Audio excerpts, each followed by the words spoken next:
আজকে সারাদিন শরীর খারাপ ছিল, বিছানা থেকে তো উঠতেই পারিনি। দেখো চোখ মুখ কেমন ফুলে গেছে। আর এখন আমরা যাচ্ছি সবাই মিলে ফুচকা খেতে। দেখো মাও যাবে, ফুচকার নাম শুনে শরীর ভালো হয়ে গেছে। দেখো মাও যাবে, বোনও যাবে, কাকি যাবে, আসছে এখন। তো দেখা কাকি চলে এসছে আমাদের ফুচকা খেতে। যেহেতু আমাদেরকে রেল লাইন পার করে ওই পারে যেতে হবে ফুচকা খেতে, তো চলো যাওয়া যাক।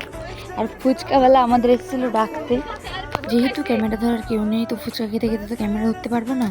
তো দেখা হচ্ছে ফুচকা খাওয়ার পরে। আমাদের ফুচকা খাওয়া কমপ্লিট। এখন বোনের জন্য একটা নেওয়া হচ্ছে চুরমুর। যেহেতু আমার বোনের ওষুধ চলছে, তো ও টক জল দিয়ে ফুচকা খেতে পারবে না, তাই শুকনো ফুচকা কটায় বা খাওয়া যায় বলো, তাই ওর জন্য একটা নেওয়া হয়েছে চুরমুর।